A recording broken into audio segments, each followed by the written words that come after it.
If you ever notice a random woman in your house, ignore her at all cost. I'm warning you. I decided to take a peek at her and I'm horrified for life. It was December of 1999 when she infested our quiet, Midwestern home. My father called for me from downstairs. I assumed it was time for dinner.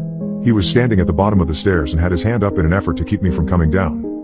The moment I saw the panic in his eyes, I knew something was wrong. I want you to listen to me very carefully, he said. My heart started to race as he continued. It's very important that you keep your eyes on me.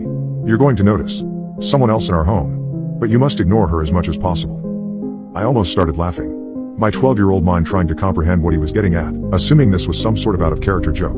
Before I could respond, he continued. She's going to whisper things, follow you, and whatever else she can to get your attention. It's going to be very difficult, son, but you must never interact with her. I promise she will leave, but only if you pretend she isn't there, and try not to think about her. Promise me. There were so many things I wanted to ask him, but I was too frightened and confused. I managed to spit out, okay, Dad. All right, come downstairs. It's time for dinner. Hurry, I've made her stronger just by telling you. But I had to. I can't afford you looking at her by mistake. Trust me. Now stay focused. He barked. I did as I was told and slowly crept down the stairs, keeping my eyes glued to my father's as he backpedaled into the kitchen. I felt the temperature drop significantly as I reached the first floor. I smelled a familiar, sickening and sour scent in the air. It reminded me of the time a raccoon died in our wall and stunk up the house for a whole week.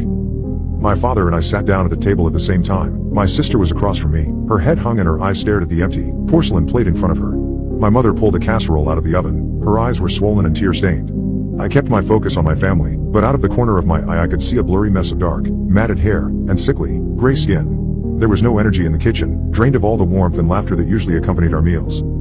My sister grabbed my knee under the table and whispered, "Can you see her too?" I nodded. "Quiet," my father hissed. The woman walked forward with wet, crackling footsteps.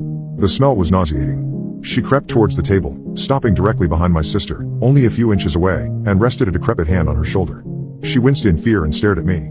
I immediately put my head down. My mother served our dinner, doing her best to pretend as if everything was okay. I could see my father clutching my sister's hand underneath the glass table in an attempt to keep her from completely losing it. My sister spent the entire dinner with a skeletal hand on her shoulder. Nearly inaudible whispers spewed from the woman's mouth and filled the room like white noise. And that's how we lived for months, doing our best to live a normal life despite the ever-present, unwanted guest. Even if we left the house, she was somehow able to follow us all. Whenever the four of us were in the car, she could be seen in the rear-view mirror or standing on the side of the road. My parents didn't let anyone visit, and never let us stay at friends' homes during the months of hell. We were able to whisper to one another when it was absolutely necessary to discuss her presence, if she wasn't too close.